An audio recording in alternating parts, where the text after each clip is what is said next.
Chittagong city কর্পোরেশনের উদ্যোগে ১ ফেব্রুয়ারি থেকে শুরু হচ্ছে মাসব্যাপী অমর ২১শে বইমেলা ২০২৫। চট্টগ্রাম SM আজিজ স্টেডিয়ামস্থ জিমনেশিয়াম চত্বরে এই মেলা চলবে ২৬ ফেব্রুয়ারি পর্যন্ত।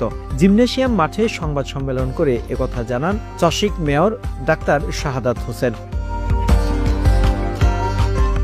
মেয়র জানান, বইমেলা দৃষ্টিনন্দন শহীদ জিয়া স্মৃতি পাঠাগার, নতুন বইয়ের মোড়ক উন্মোচন মঞ্চ, সেলফি কর্নার এবং ভাষা আন্দোলন ও মুক্তিযুদ্ধের ইতিহাস নিয়ে বিশেষ প্রদর্শনী থাকবে।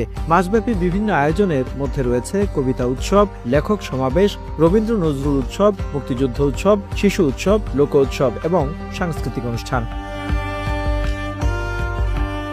ঢাকা ও চট্টগ্রামের শীর্ষ প্রকাশনা সংস্থার ১৪০টি স্টল নিয়ে জমজমাট হবে এবারের মেলা। এর মধ্যে ঢাকার প্রকাশনা সংস্থা ৪৪টি, চট্টগ্রামে ৭৪টি এবং ডাবল স্টল ৩৩টি। প্রতিদিন বিকেলে ৩টা থেকে রাত ৯টা এবং ছুটির দিনে সকাল ১০টা থেকে রাত ৯টা পর্যন্ত মেলা সর্বসাধারণের জন্য উন্মুক্ত থাকবে। আমাদের ছেলেমেয়েরা অনেকে আজকাল মোবাইল ও মাদক আসক্ত হয়ে পড়ছে।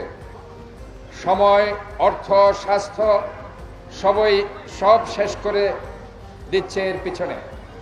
এতে তারা প্রকৃত শিক্ষা থেকে বঞ্চিত হচ্ছে, যেটা আমরা বারবার বলছি, মৌলিক শিক্ষা, মোরাল এডুকেশন।